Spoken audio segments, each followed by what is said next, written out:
Hi, good morning. I'm Tom Lombardo from the Center for Future Consciousness, and this is a webinar from the Center for Future Consciousness on the evolution of science fiction. And today's webinar is module 16. We're up to 16 modules we've done. Part 2, the 1990s, the farthest reaches of space, time, and mind. And in case you missed part 1 a couple weeks back, that's up on the video school where you can view it at your leisure as many times as you want. So we'll be doing part 2 today. And in part 2 today, I'm going to highlight significant women science fiction writers of the 1990s, in particular 4, Lois McMaster Bujold, and Octavia Butler, and Nancy Kress, and finally, Sheri Tepper. Then I'm going to dive into a significant development that occurred in the 1980s into the 1990s within science fiction, steampunk. And we will get back into the whole topic of alternate or alternative histories and realities, and we'll talk about the architects of steampunk. Then we'll spend some time talking about the amazing number of science fiction movies that came out during the 1990s. And I'll highlight The Matrix, which is a movie that's lots of people's favorite that came out during the 1990s. But there was plenty of other really good science fiction movies during that 10-year period. And in fact, the ones I'll identify as, I think, the best couple will be some other ones besides The Matrix. Then just highlight a bit about science fiction on TV and end with Watchmen. And Watchmen is the most significant science fiction graphic novel ever produced. And it came out toward the end of the 1980s, but I'm including it in the 90s because eventually a little bit later they would do a movie of it as well. And Watchmen is a good way to wind up the part 2 of this review of the 1990s. I'll do a little bit of review at the end also of the first half of the module 16, where I talked about some of the big, impressive science fiction novels that were written during the 1990s, like Hyperion and Fire Upon the Deep. So to begin, we'll begin with Grandmaster Lois McMaster Bujold, who perhaps you have not heard of unless you really have delved into science fiction. But Lois McMaster Bujold has the notoriety of being the most award-winning of novels, of Hugos, of any science fiction writer ever, tied with Robert Heinlein. During the 1990s, Lois Bujold wrote a whole series of science fiction novels that won Hugos, in fact, won Nebulas too. And she was a avid reader and writer of science fiction from the time she was young, and broke on the scene in the late 1980s and achieved great popularity during the 1990s.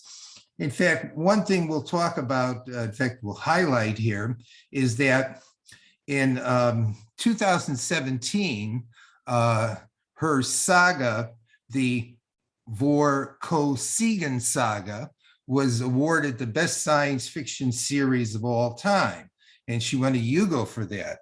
But main thing to keep in mind is that in the 1990s, the writer who won the most awards for best novels was Lois McMaster Bujold. But to begin with, of the novels that I've read by her, the one that has impressed me the most was written back in just the tail end of the 1980s, Falling Free. Before we get into her Vorkosigan Saga.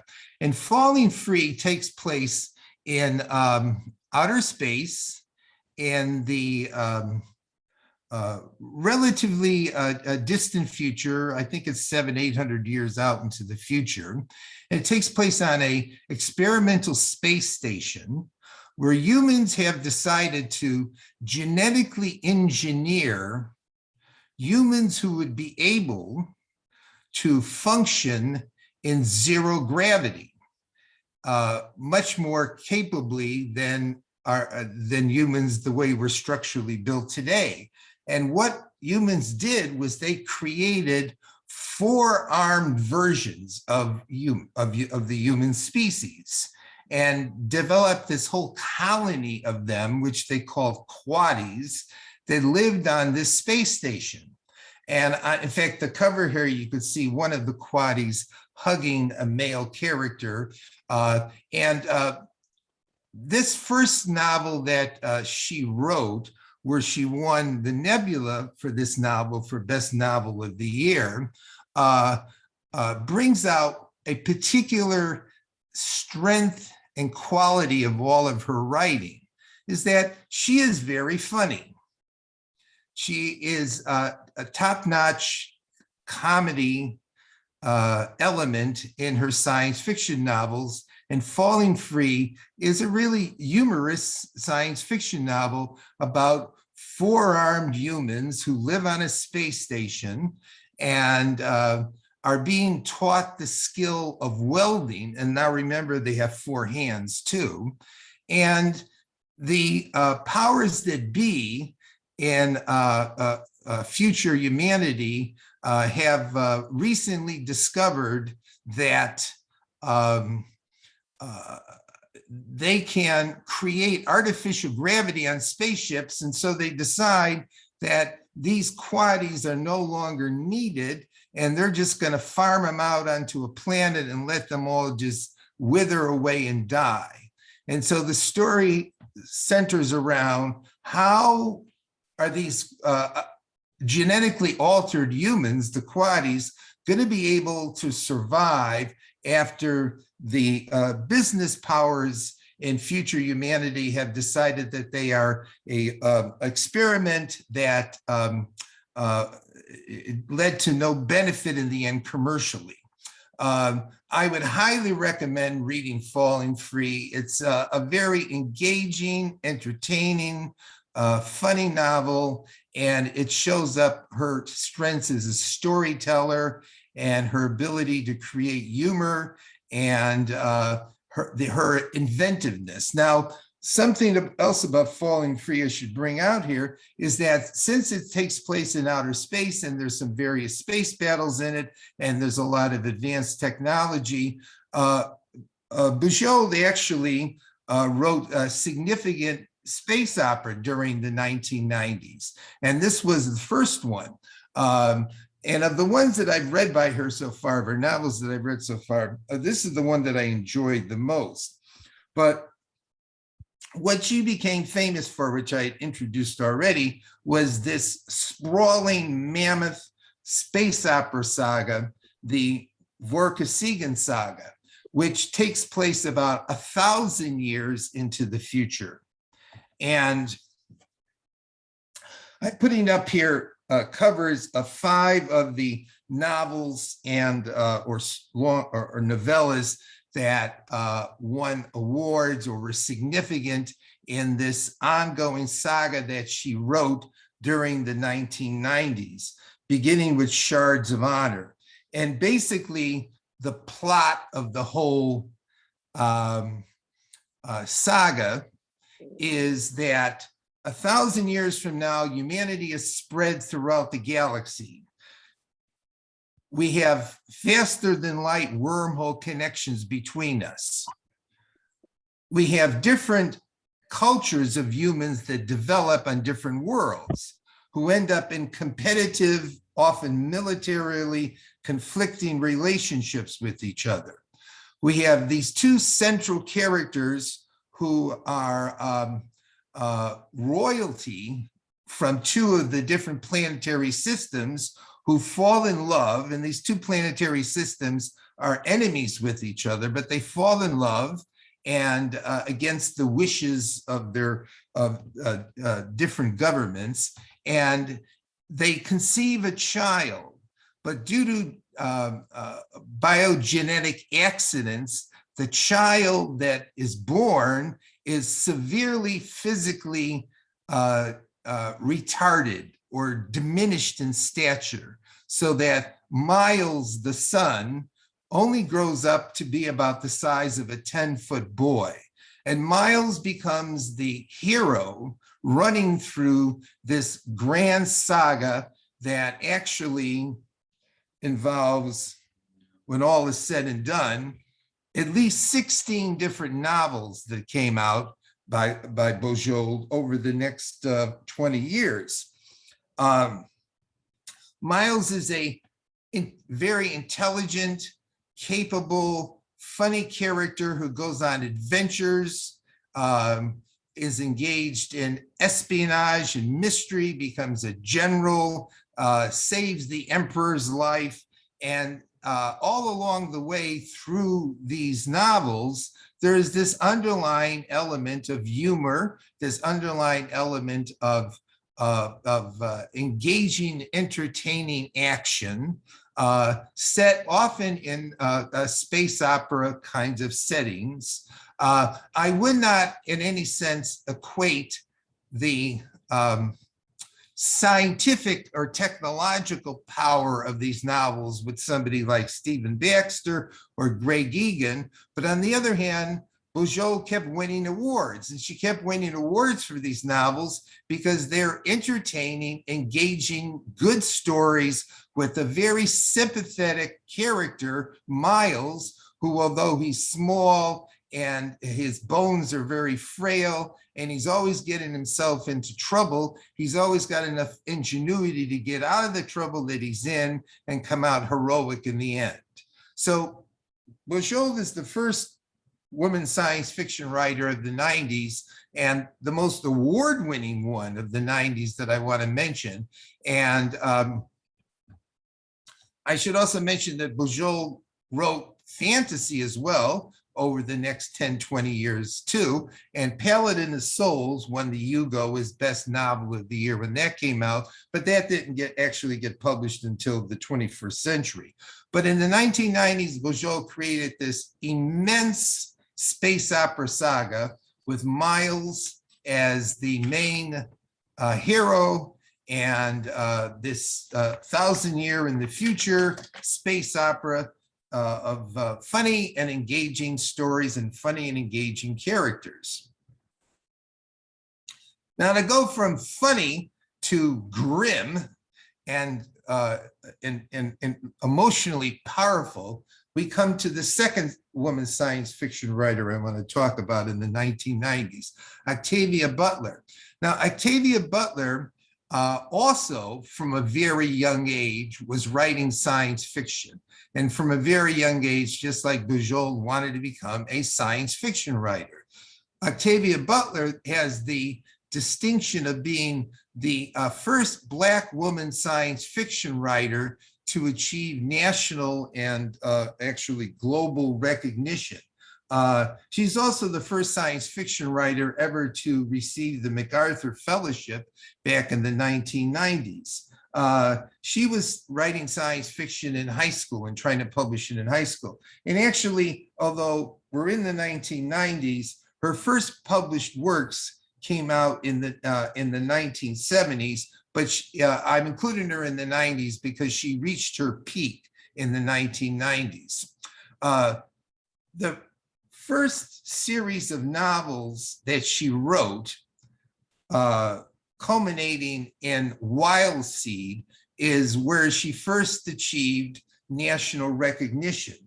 And although Butler wrote thinking of herself as a science fiction writer, Wild Seed actually involves a vampire, which runs through the whole series of novels that she first wrote leading up to Wild Seed. But it involves genetic engineering, and it involves humans that live for thousands of years.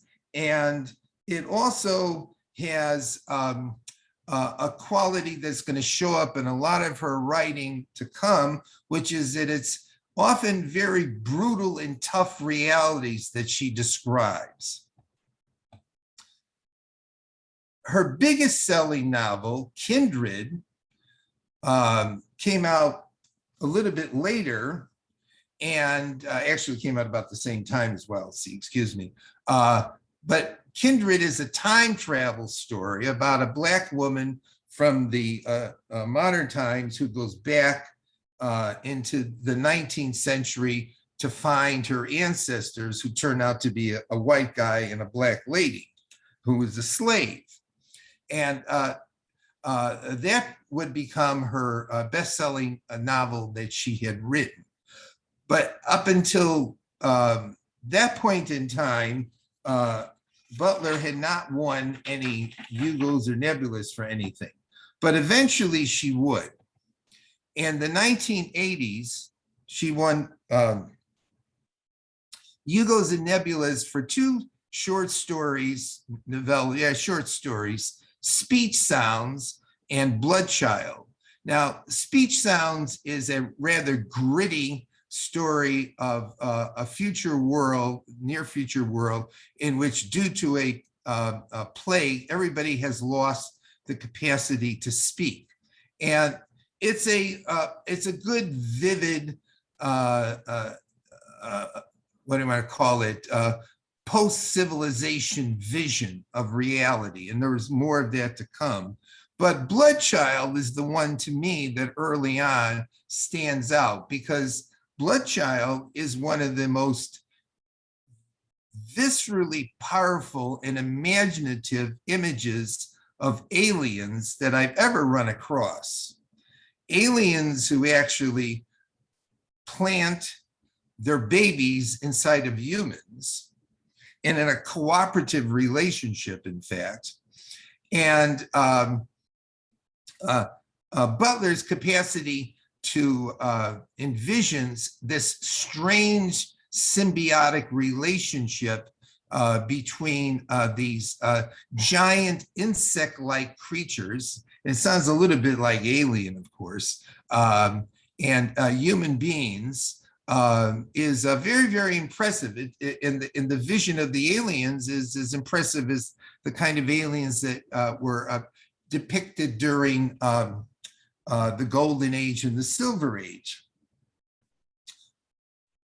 Butler's two most significant novels, which she wrote toward the end of her career, were going to be a two in a whole series, but then she ended up developing writer's block and couldn't write anymore. The two significant ones were Parable of the Sower and then Parable of the Talents. And these were written during the 1990s. And Parable of the Talents won the Nebula for Best Science Fiction Novel of the Year. And these two novels concern a young Black woman who's growing up in the Los Angeles area after civilization has begun, American civilization has begun to fall apart.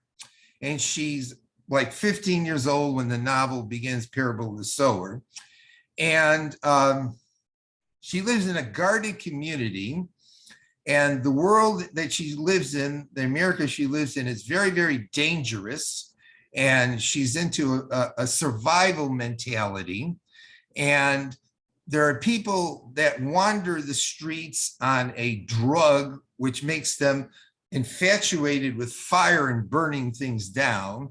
And her father is a preacher who one day goes missing, and she has to eventually leave her community, which gets attacked by crazed drug addicts, and go on this trek north. But in the middle of all that gruesomeness, Lauren, the central character, has been developing a philosophy of Earthseed. And Lauren believes that the destiny of humanity lies in the stars. And Parable of the Sower and Parable of the Talents, which comes later, both contain an awful lot of philosophical commentary going on.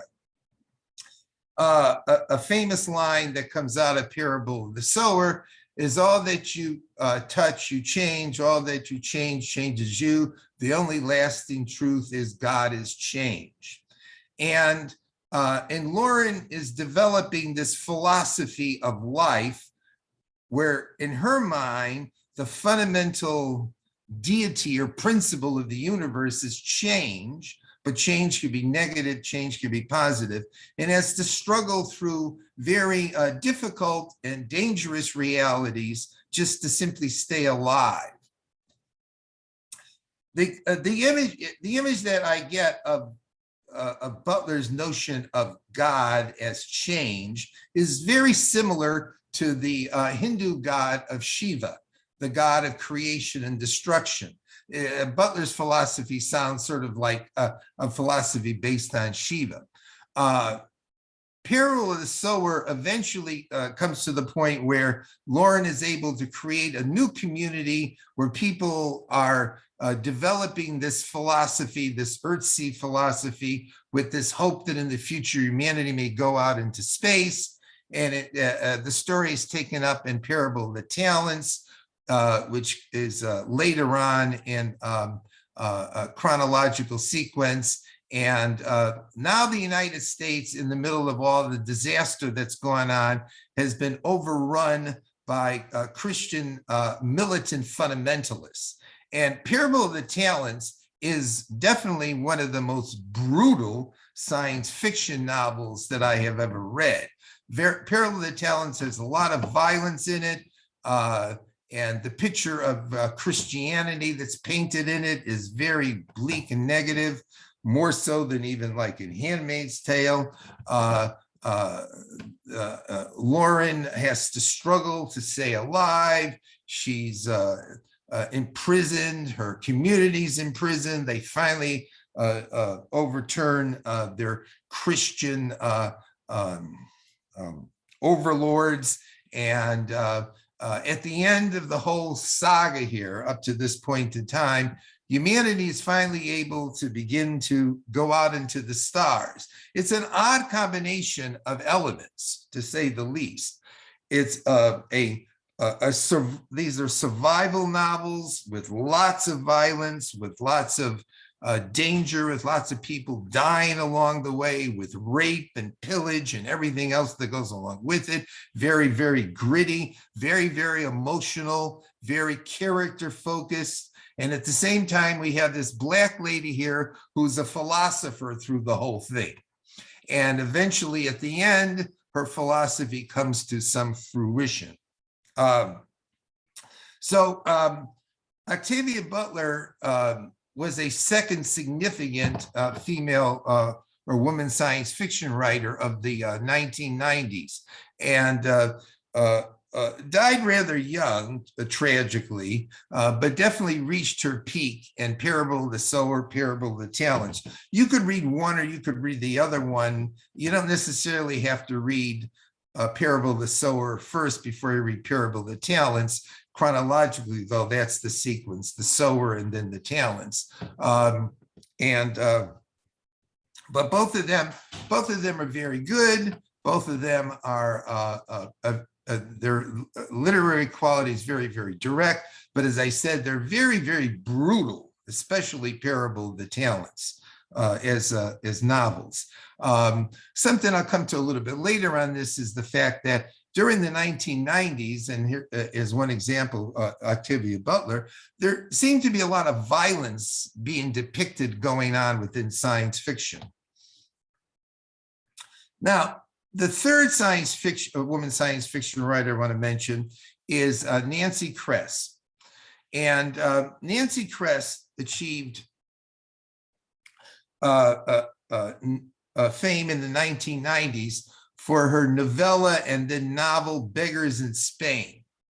And Beggars in Spain is a very good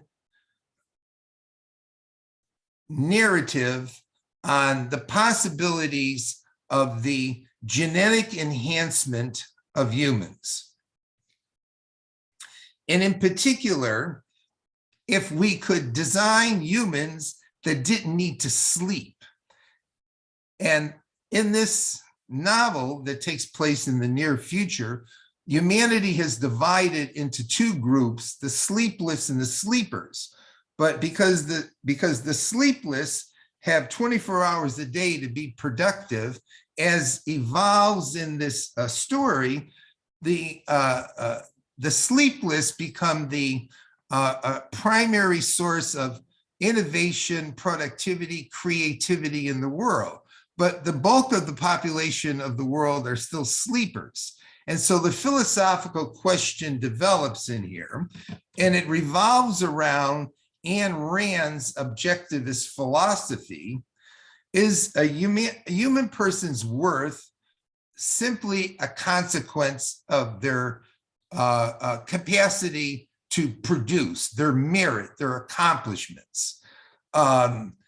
Because little by little, the sleepless begin to feel as if they're carrying the load for all of humanity, and the sleepers are becoming increasingly envious and competitive with respect to the sleepless. So if we had this new kind of human, which was much more capable than us, how would that human look at us, and how would we look at it? And it's done very, very well. Philosophically, it's done well in terms of this relationship between the enhanced and the unenhanced. And the real twist at the end is because we have this new form of humanity, which is a jump beyond our present form of humanity. That new form of humanity, given its capacities, is able to envision and create an even further evolved form of humanity, the super brights beyond them. And so how do the super brights now treat the next jump, because they are a jump even further along? So eventually, Nancy Kress wrote a 3-volume series of this, Beggars and Choosers and Beggars Rides.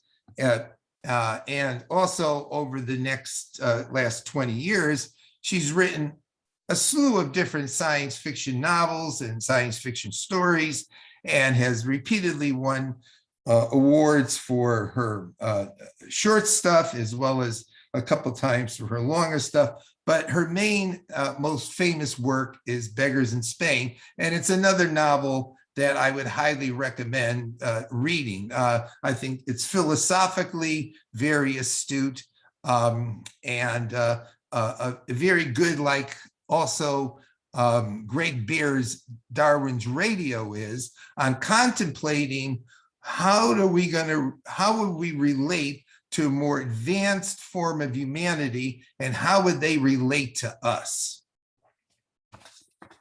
So the fourth woman writer I wanted to mention here, Sheri Tepper, who wrote lots of stuff during the 1980s, 1990s, is particularly remembered for her novel Grass. And of the women writers who I've mentioned, and of the novels that I've mentioned, I think that Grass is probably the best of science fiction novels written by a woman during the 1990s. Grass is an immensely imaginative vision of an alien world that is almost completely covered with grass, but grass in all different forms. Short grass, bluegrass, crimson grass, grass that's as tall as trees, grass that's like oceans.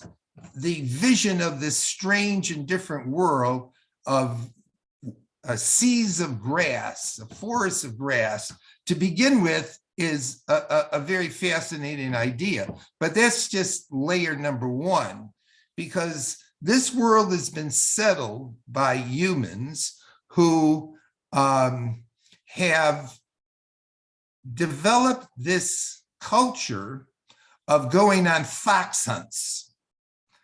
And now follow me along, because this is going to get rather complex, but it's also very fascinating. They go out on fox hunts, riding on mounts with hounds, chasing foxes. But as it turns out, the mounts are not horses, the hounds are not dogs, and the foxes are surely not foxes. In fact, the mounts are these giant, ferocious beasts who seem to have hypnotized the humans into participating on these hunts. And the foxes are also rather very strange and bizarre. And in the midst of all of this, we have this married couple who have been sent to grass to investigate what this planet is all about. And the central character in here, a woman, ends up tracing down a mystery which is going to involve a very interesting amorous relationship with one of the foxes. As it turns out, the foxes are not what they appear to be at all. And there are all these different layers of inventiveness. In the future, Christianity has gone to the extreme and have built these giant cathedrals in which everybody who ever lived has their name recited over and over again in order to preserve their soul for eternity. And there's some alien species that has been obliterated on this planet, and nobody knows why.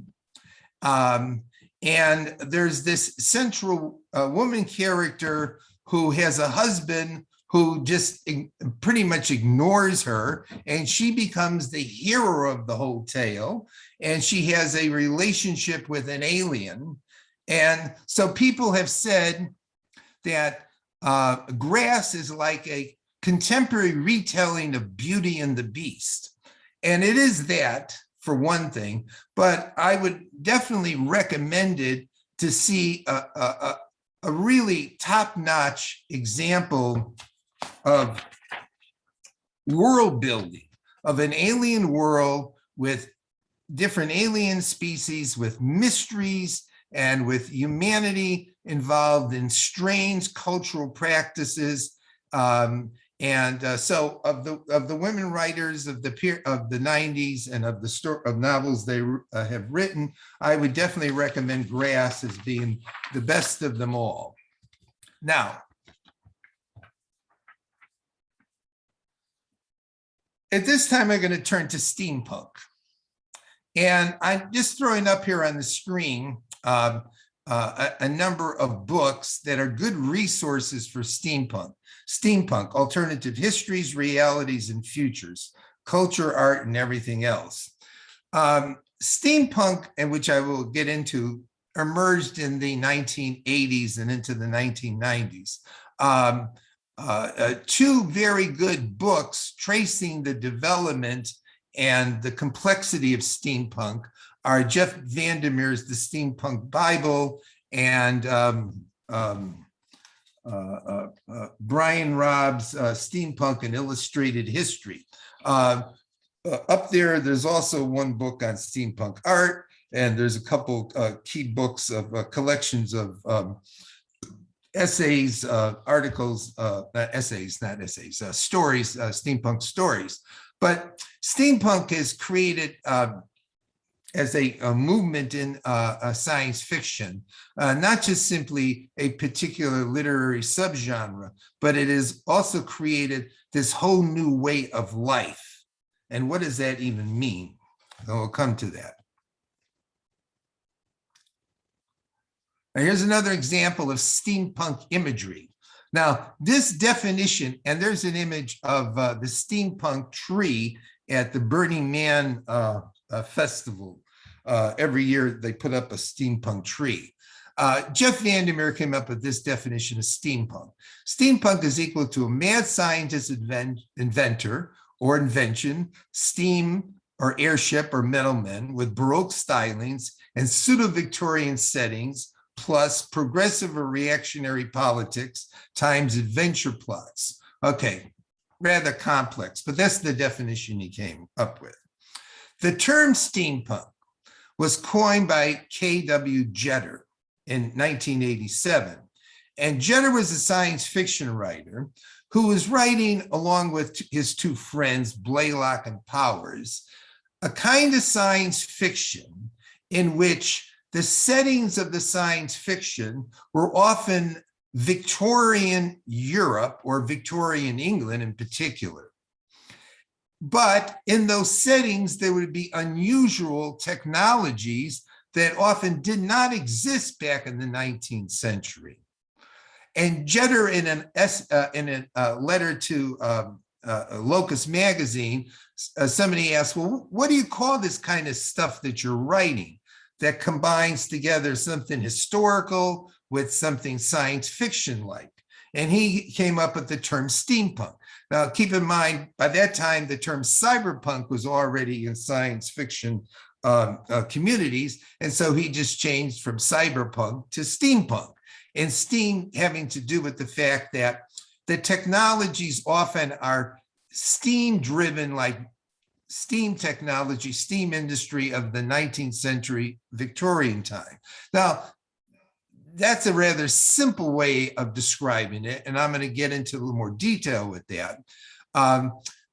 Steampunk writers often find their inspiration and connection both with the Victorian Edwardian industrial era, as well as with Verne and Wells.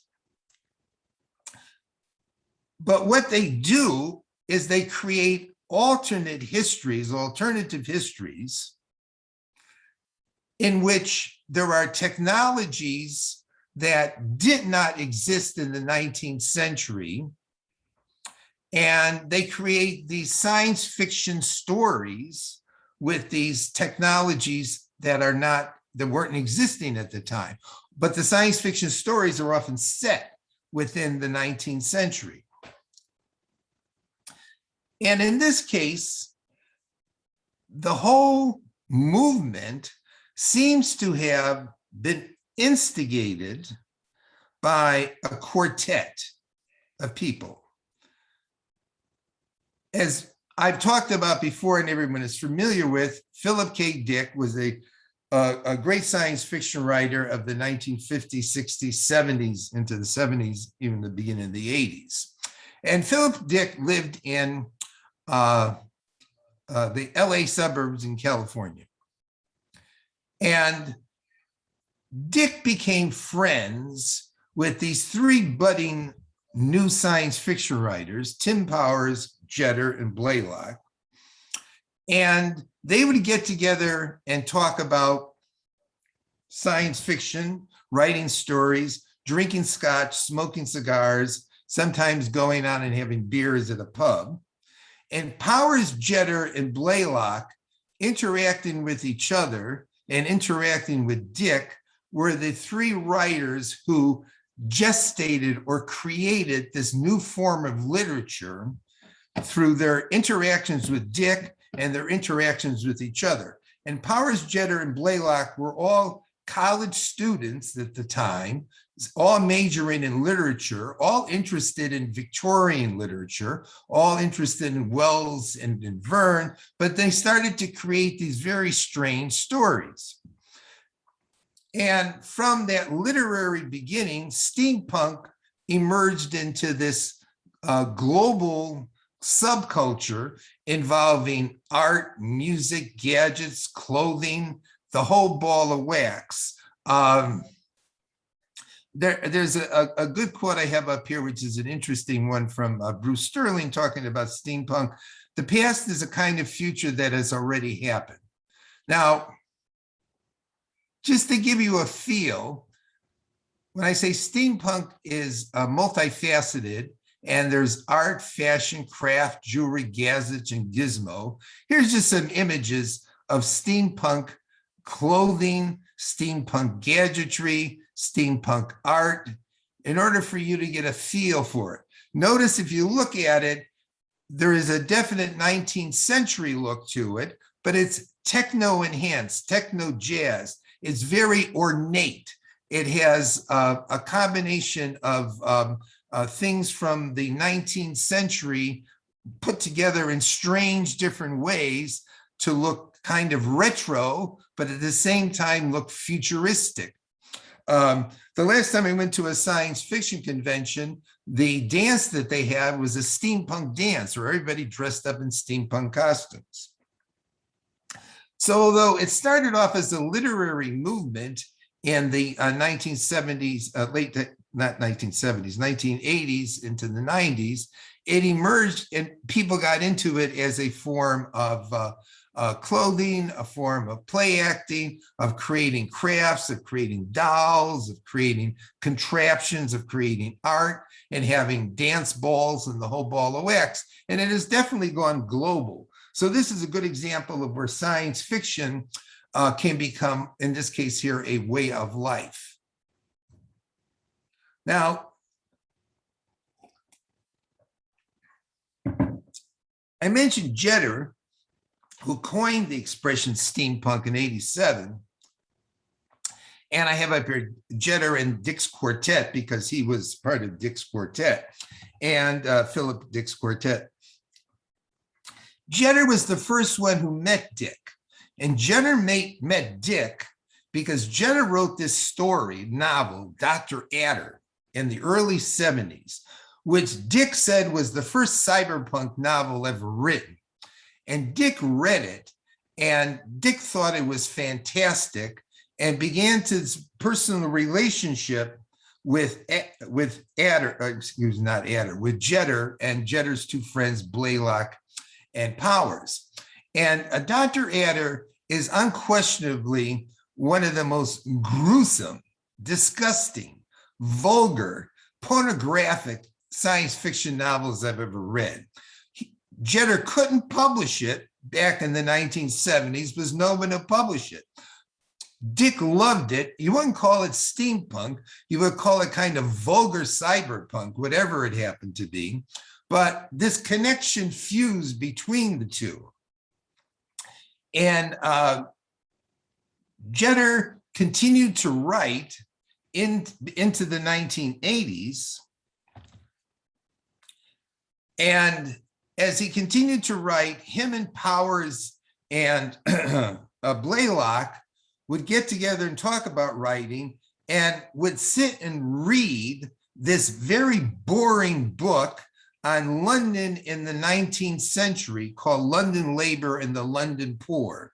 And they began to form images of what London would be like in the 19th century, a grungy, dirty, disgusting, poor London, and set bizarre stories in that context. So they've been reading Vernon Wells, they've been reading Victorian literature, they read Charles Dickens, they were all English majors.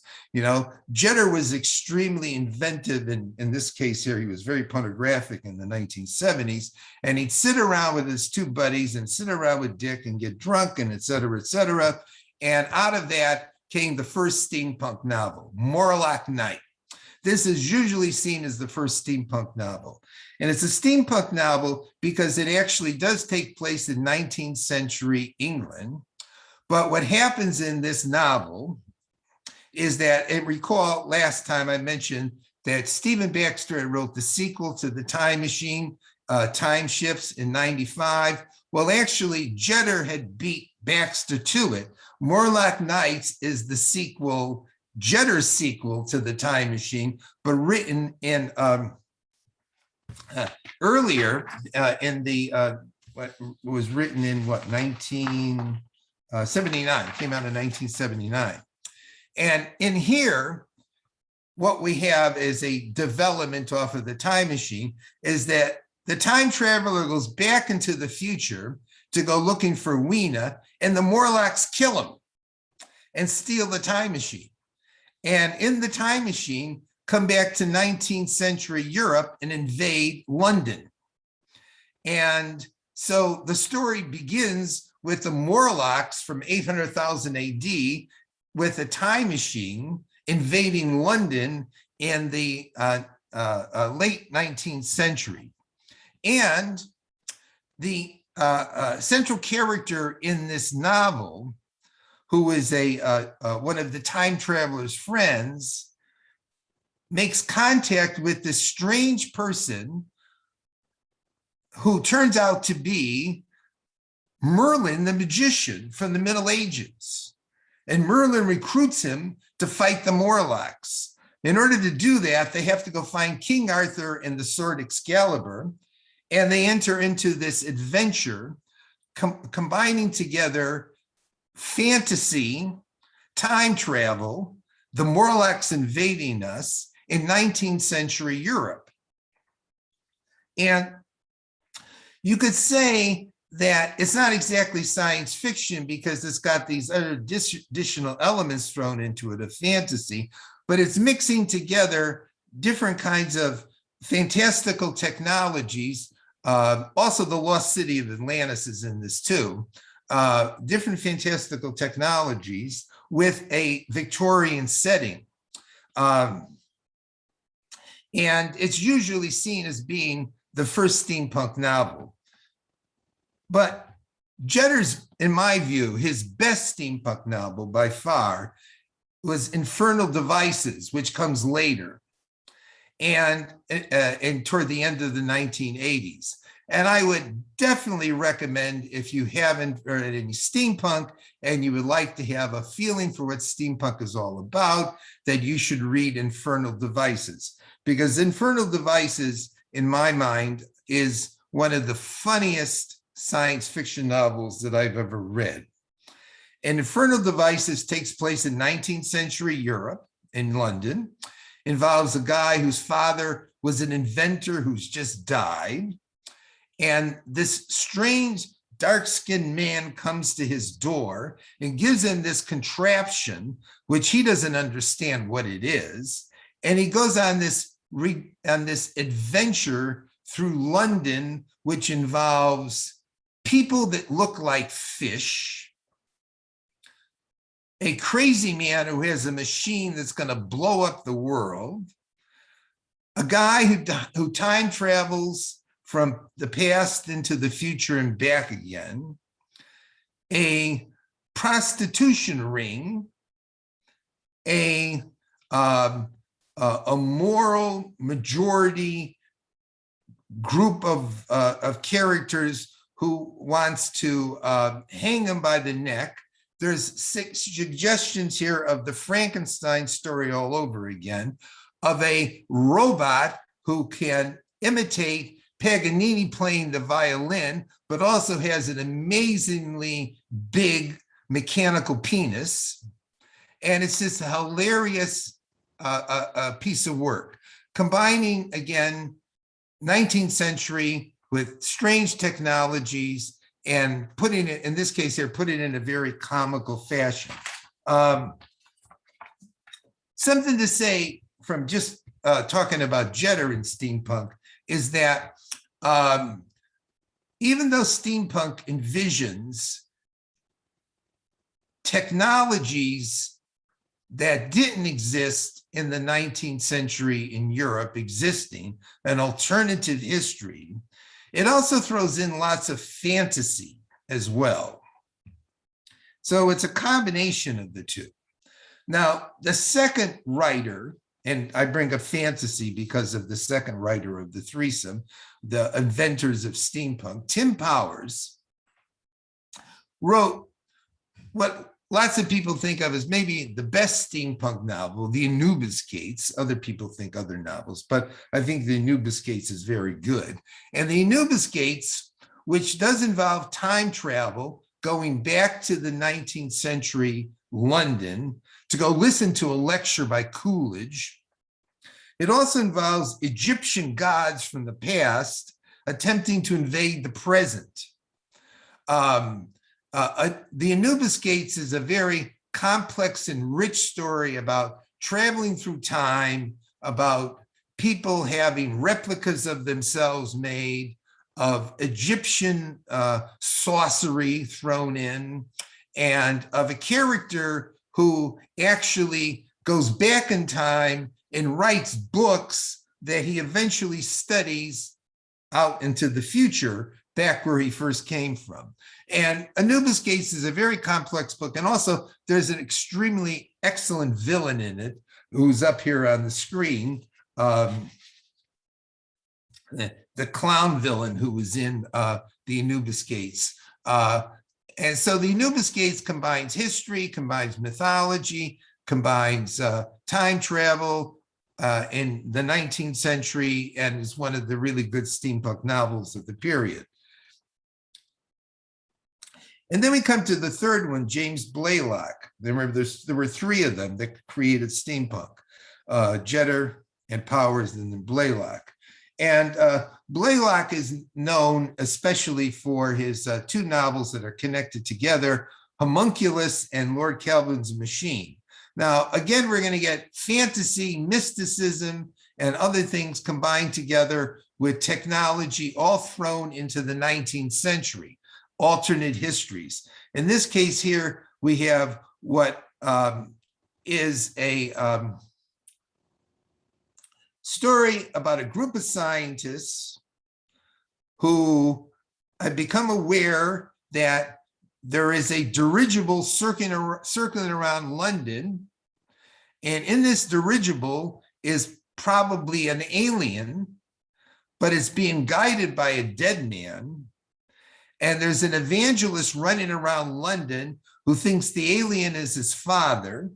And there's a guy who is a vivisectionist who the evangelist wants the vivisectionist to resurrect his mother from the dead. And it's another one of these very comical steampunk novels.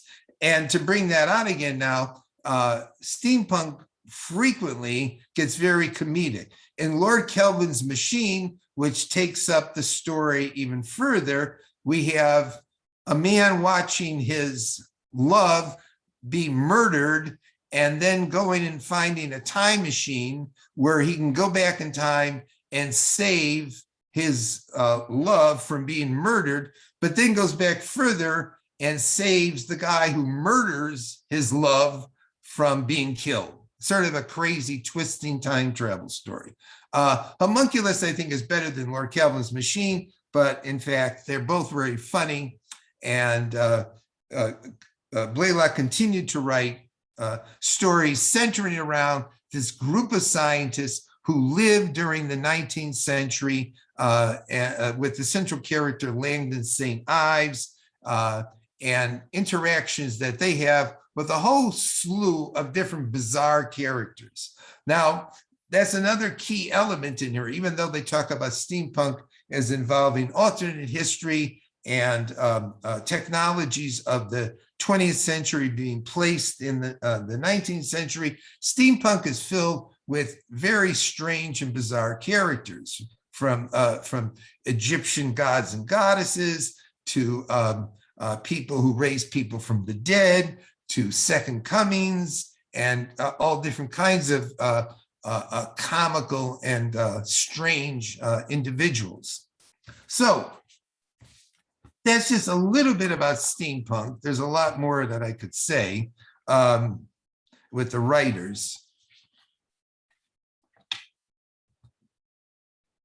I forgot, one final one I should mention is The Difference Engine, which was written by William Gibson and Bruce Sterling. It became one of the famous steampunk novels written a bit later on, in which what's envisioned here is that the computer was actually created in the 19th century in London and not in the 20th century as it presently was. And how would reality be transformed as a consequence of having computers, steam-powered computers, existing in the 19th century? A lot of people really like this Difference Engine. The Difference Engine is very, very good at describing technology, Victorian technology empowered by 20th century ideas and concepts. Very good at doing that. But the novel kind of doesn't hang together all that well, as people have pointed out. The other ones are more entertaining and engaging that I mentioned a bit earlier. But in this one, just imagine what would happen to the world if computers had existed 100 years earlier. So a couple of questions we could talk about when we get a chance about science fiction, about steampunk, are the what if scenario being applied to the past. What if things had been different? Science fiction expanding science fiction from exploring the possibilities of the future to exploring the possibilities of existence and imagination. Applying that to history. Time travel into the past has generated similar scenarios. Steampunk often has time travel into the past. And by looking at alternate histories, we can look at the contingencies and causalities of time. We could expand our range of thinking on the flow of time. How do the possibilities of the past inform the possibilities of the future? Because in fact, steampunk is often about possibilities of the past that never came to fruition, but has created a whole new way of life in the present that influences the present and will influence the future. And it creates a past vision of the future, which would inform us on the possible range of types of visions of the future to come. And it's a history-informed approach to the future, because the main characters, the main writers here, Powers, Blaylock, and Jeter, all were students of history, at least limitedly so. And they all attempted to apply science fiction to the rewriting of history. And then in essence, what they ended up doing was creating a subculture in the present, creating a new vision of the future. So that's a good place to take a little break for about 5 minutes here. How's that?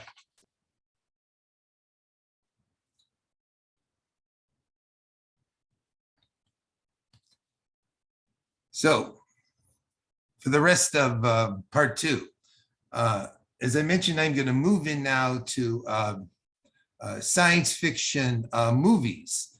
The 1990s, continuing a evolution that took place back in the 70s and 80s, generated a lot of science fiction movies, lots of science fiction movies, and lots of very good science fiction movies.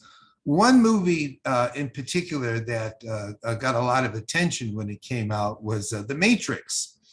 And when I first went to see The Matrix, it hit me in watching it that The Matrix was a modern, technologically informed retelling of Descartes' omnipotent demon thought experiment of the 17th century.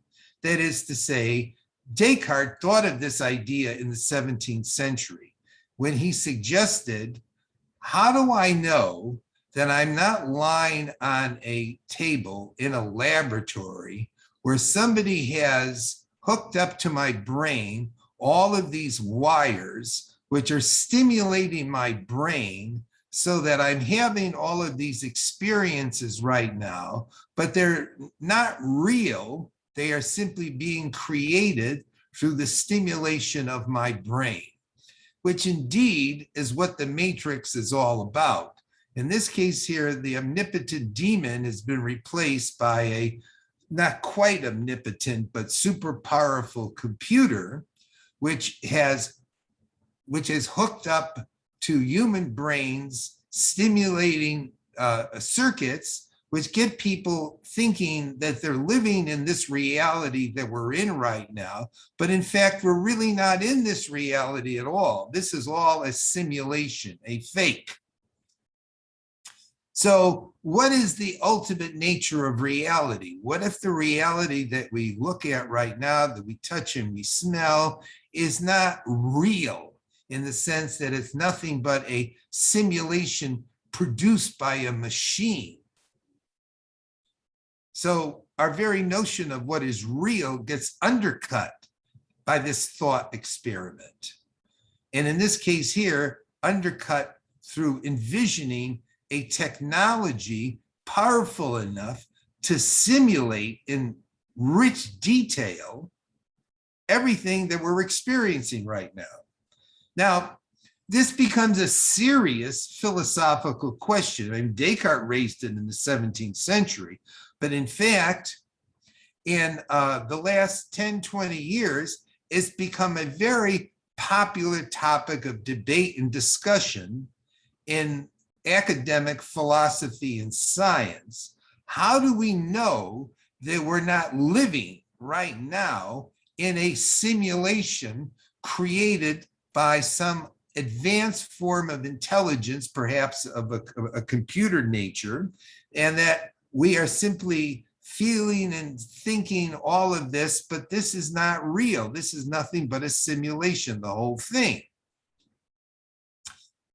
I have another friend, though, who took the Matrix in a cultural way, which is, I think, also another way to, another perspective to take on the Matrix, is that the world is presented to us through the media.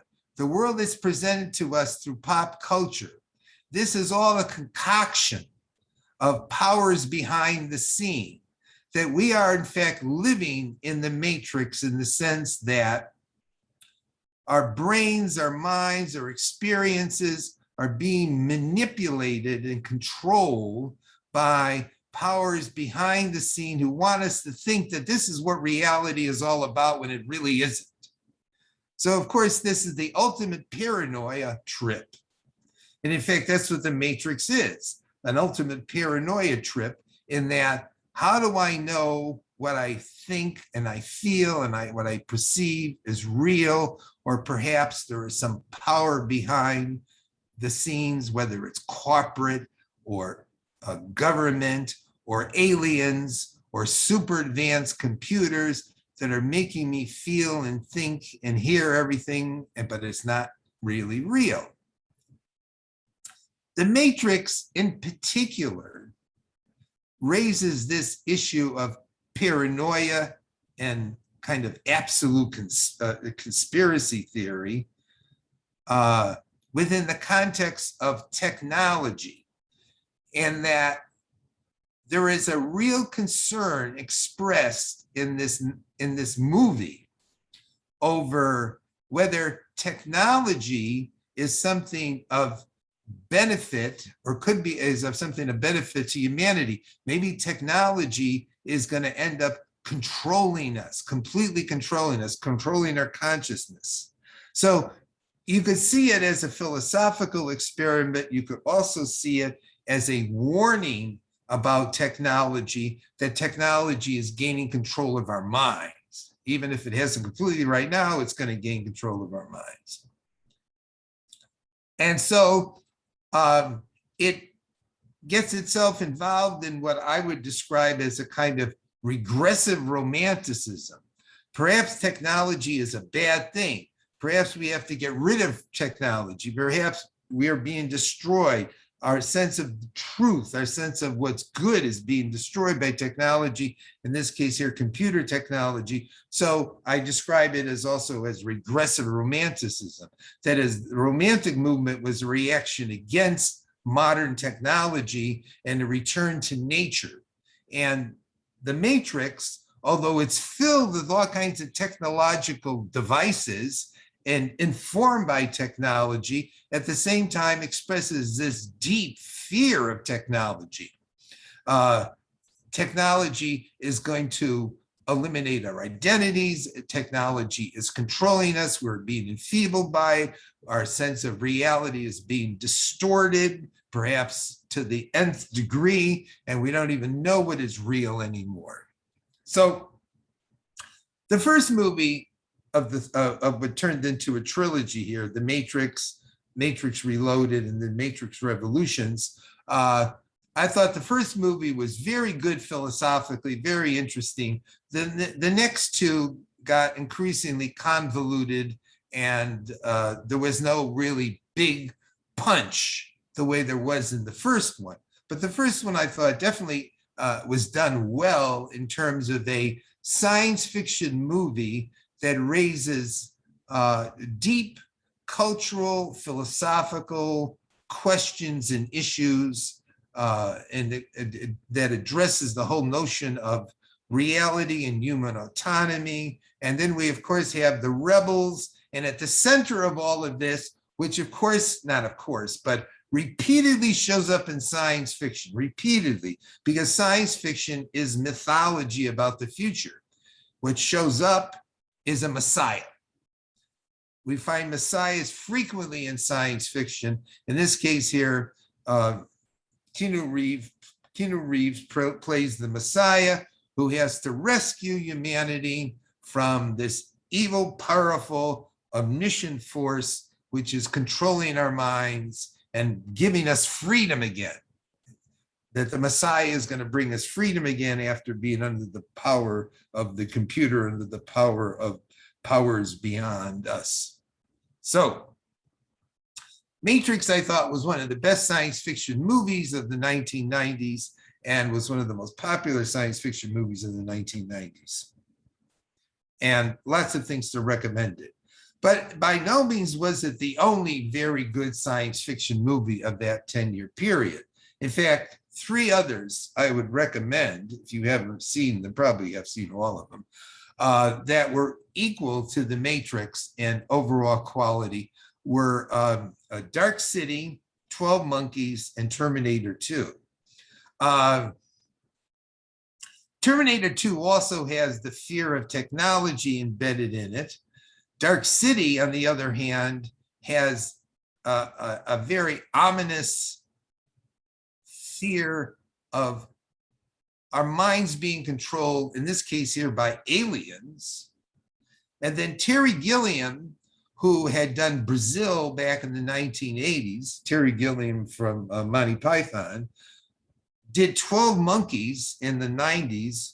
And 12 Monkeys, I think, was, in my view, probably the best science fiction movie of the 1990s, because it combined together really good characters, Bruce Willis and Madeline Stowe, and Brad Pitt, who plays an excellent crazy guy, with a time travel story and a plague and very realistic, powerful scenes and a loop that goes on in terms of the main character who ends up watching his own death.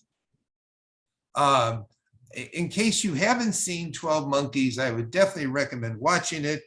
If maybe you haven't seen Dark City. Dark City has great scenes, great cinematography, and deals with mental parasites who are aliens and in a world that's been created by them, that humans' consciousness are manipulated within. And then, of course, Terminator 2, I think, was the best of the Terminator movies, with Arnold Schwarzenegger turning from a bad Terminator into a good Terminator. And in Terminator 2, we have the nanotechnological liquid metal Terminator who comes back, who can change his shape into any shape imaginable. And even if you blow it apart, it could reassemble itself. So it's a very good a villain, to say the least, in Terminator 2, and very good special effects. But those 3 were all, of equal quality to The Matrix. But other ones, Star Trek, which had begun doing movies back in the 80s, I thought produced the best of all the Star Treks in the 90s, Star Trek First Contact. And I thought it was the best because it was a combination of a really excellent Borg queen. If you follow Star Trek, you know that the Borg are a very significant villainous presence throughout the Star Trek Next Generation, and they outdo themselves by creating a Borg queen and First Contact. And it also describes our first contact between humans and Vulcans. Gattaca is a really good psychological science fiction movie about super enhanced, about enhanced humans, and about a man who is obsessed with going into outer space, who is not enhanced and who has certain enfeeblements, but eventually gets into outer space. It's a very good story about determination and vision. Again, it's a lot more psychological than it is in terms of special effects, in terms of, high tech stuff. But I thought it was done very, very well. And a lot of people think, yeah, that was very good. Now, there were other good ones too. On the comedy end, Men in Black was great, protecting the earth from the scum of the universe. The inventiveness of that was top notch. Jurassic Park, which became one of the biggest money-making movies of the period. We first saw a really great Brachiosaurus and other simulated dinosaurs. For color and inventiveness, The Fifth Element, Bruce Willis again, and then Contact with Jodie Foster, based on Carl Sagan's novel, was a very thoughtful, a good movie about our first contact with advanced intelligences from outer space. So those are also excellent movies of the period. But there are many, many other ones. And again, I can't possibly go through all of the really good ones of the 90s. Deep Impact and Armageddon, about saving the Earth from colliding comets and meteors. The Alien series continued with The Dark Alien 3 and Alien Resurrection. The Lawnmower Man, an early virtual reality one. Predator 2 came out. The Egyptians get into things with science fiction in Stargate. They turned Robert Heinlein's Starship Troopers into a really crazy movie, Starship Troopers. Advanced Humans in Phenomenon and Powder were both good. Cyberpunk science fiction with Johnny Mnemonic. Everything Gets Destroyed, Independence Day. Total Recall with Arnold Schwarzenegger. These are just some of the ones I put up here that I think are noteworthy of that time period. I also have up here Star Wars Episode 1, because after 20 years, roughly, George Lucas went back and started to do the prequels to the first 3 Star Wars. And the first one came out just before the turn of the millennium, The Phantom Menace. And The Phantom Menace had great special effects, but it didn't seem like it had the substance and the power of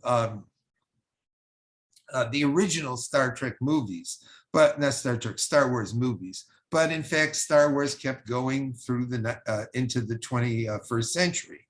So in the 1990s, lots of special effects, lots of destruction, lots of super gizmos. There's time travel going on, lots of macho hero characters. But there was also at the same time some very good philosophical and psychological science fiction that went on during that period.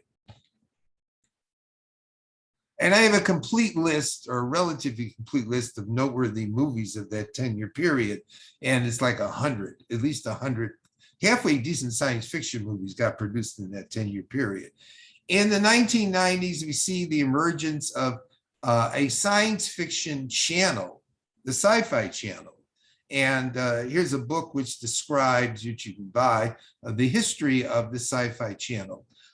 In TV during that period of time, Stargate, which had originally been a movie, turned into the longest running science fiction TV series, Stargate 1, which ran for 10 seasons. And not entirely to brag about this, but I've watched all 10 seasons of that series. It was a very long running series. And all the individual stories are rather interesting. They're nothing really mind-shattering, but they have a certain quality to them where you could continue to keep watching them. And we go back and we have to deal with those Egyptian-like aliens for 10 seasons, which first show up in the movie Stargate. The X-Files became very popular in the 1990s, and lots of friends who watched that, dealing with the whole issue of we've been visited by aliens, and is there some kind of big cover-up going on? Star Trek continued to produce more Star Trek TV series, Deep Space Nine and Star Trek Voyager. Star Trek Voyager, I thought, was noteworthy because in there we have the introduction of a Borg woman, 7 of 9, and she is a very fascinating character after having been a Borg and being brought into the Federation. And other ones that came out during that period, Highlander, Sliders, Farscape, Babylon 5. I wouldn't say that in the 90s, science fiction on TV produced anything all that noteworthy. Something will happen in the next decade, but in this decade, I thought there was some fairly decent stuff, and you probably watched some of this, but there wasn't anything really great that came out on TV, not in comparison to the fact that in the movies, there were a lot of really great science fiction movies. But I wanted to conclude today by talking about what one science fiction historian calls the most significant event in science fiction of the last 30 years, Watchmen. Now, Watchmen began as a graphic novel written toward the end of the 1980s. And you could describe it as a glorified thick comic book if you wanted to. And I talked earlier about the evolution of comic books, but Watchmen was a graphic novel in that it was novel in length and was a lot richer in plot and dialogue than comic books prior to that.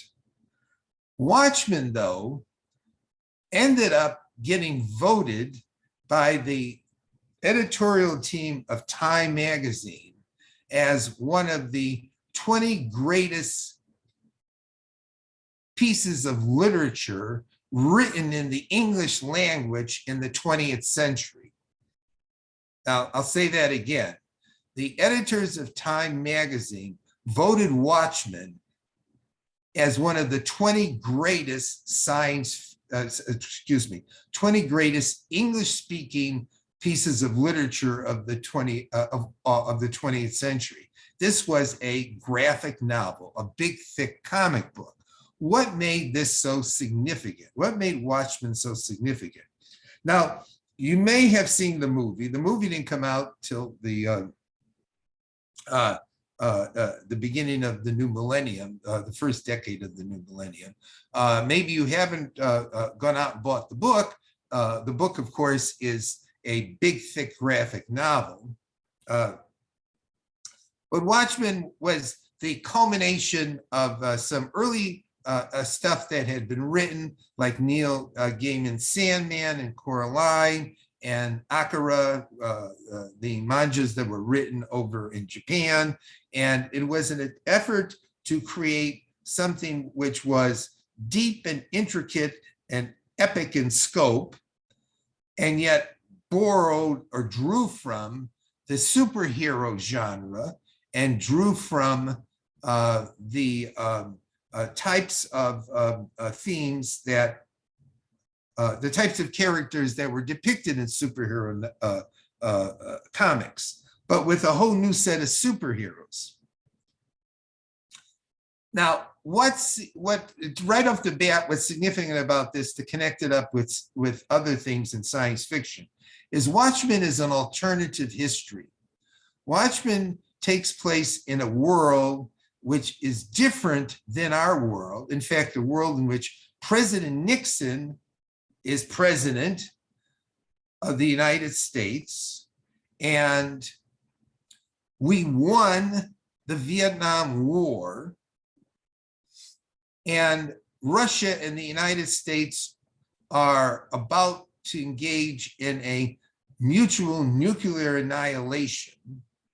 And in this world, there have been these superhero characters who emerged back in the 1930s and 40s, I think, and are a real presence in our reality.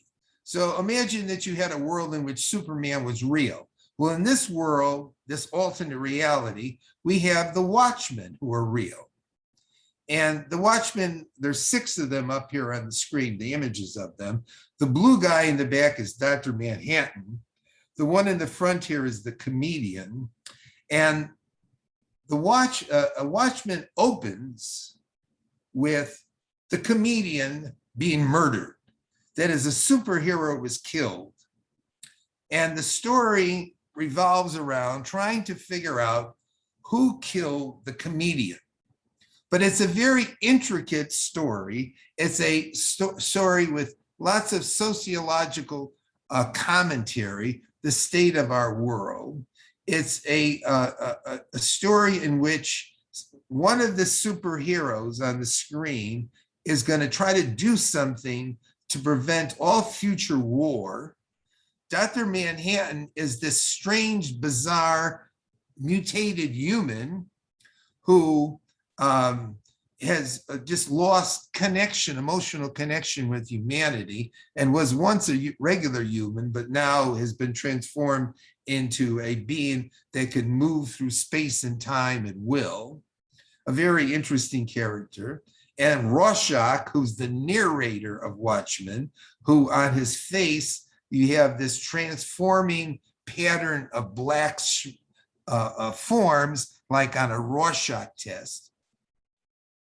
And you follow what goes on through this very depressing, alternate 1980s reality, and where it leads at the end, and how somebody tries to save humanity, and who killed the comedian. And it's a very vivid depiction, a gritty depiction of our current modern world in an alternate reality setting. So if you haven't read it or seen the movie, at least go watch the movie to begin with, but definitely if you have a chance, go read the book. The book is totally illustrated, hundreds and hundreds, if not thousands of pictures in it.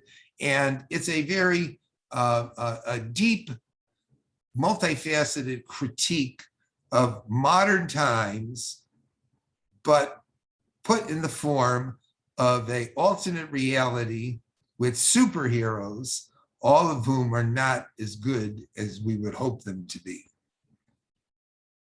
So that brings us up to the end for today. So this list I put up here is a list actually of the stuff I covered last time, the novels and the writers I covered last time, as well as the ones that I covered today. And just a quick review here, as I mentioned, in the 1990s, science fiction writers created universes and worlds of immense intricacy, expansiveness, in a certain significant sense, anything beyond anything that had been written before, like the Hyperion epic, which is the future of everything, Vinor Vinci's A Fire Upon the Deep, which is a great vision of the future Milky Way and of very interesting aliens, Greg Beer with Queen of Angels, and Darwin's Radio and Eon, and Traveling Through Time and Evolution. Kim Stanley Robinson, his intricate vision of the terraforming of Mars and his Mars trilogy. What I thought was one of the best novels of the 1990s, Brittle Innings, the retelling of the story of Frankenstein, set in 1940s minor league baseball by Michael Bishop. Greg Egan and his scientific thought experiments with Permutation City and Diaspora and Schild's Ladder, and Stephen Baxter's 15 billion year cosmic saga of the Zeely, and also Baxter's retelling of the Time Machine, and in fact, retelling of the War of the Worlds too, and his great novel on evolution. And then the women science fiction writers today, who I talked about in the 90s, Tepper and Kress and Octavia Butler and Bujold, again, recommending Grass if you want to read a very intricate, fascinating alternate world to our own, involving humans. A new form of alternative reality developed in steampunk, and a new way of life that comes with it, a culture, the movies of the period, including The Matrix, and the philosophical angles on that. And finally, the great graphic novel, Watchmen, which sort of put the icing on the cake for this period of time. So we finally made it, or I finally made it to the 21st century, where we are today. And so the next webinar that I'm going to do is going to be on the first decade of the new millennium. And in the first decade of the new millennium, just to highlight a few things coming, we had a bunch of more new, very good science fiction movies. And of course, people have seen Avatar usually, but I should just mention up there in that first decade, The Cell came out. And The Cell was a very fascinating variation on Greg Bear's Queen of Angels. And if you haven't seen The Cell, I would recommend watching it. Philip K. Dick kept getting his stories translated into movies like Minority Report.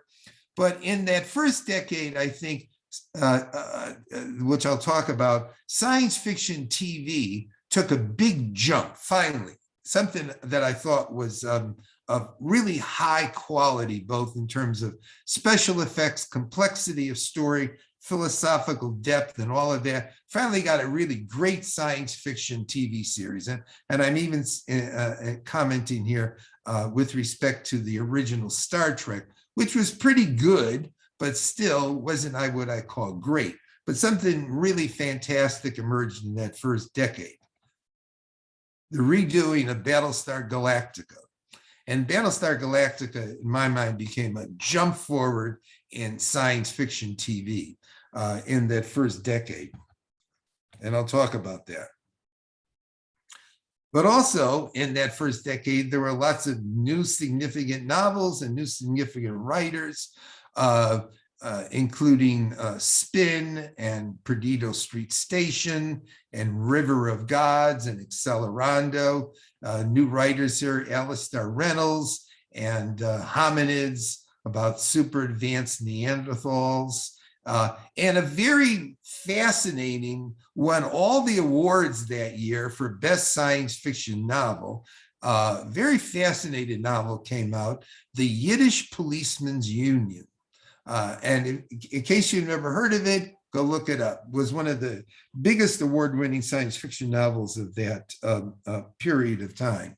But also in the coming webinar, I'm going to talk about the science fiction writer who up to now has accumulated, if I'm not mistaken, the most Nebula and Hugo Award wins for novels, stories, everything combined, who I sort of put off a little bit, but the one who holds that honor, Connie Willis.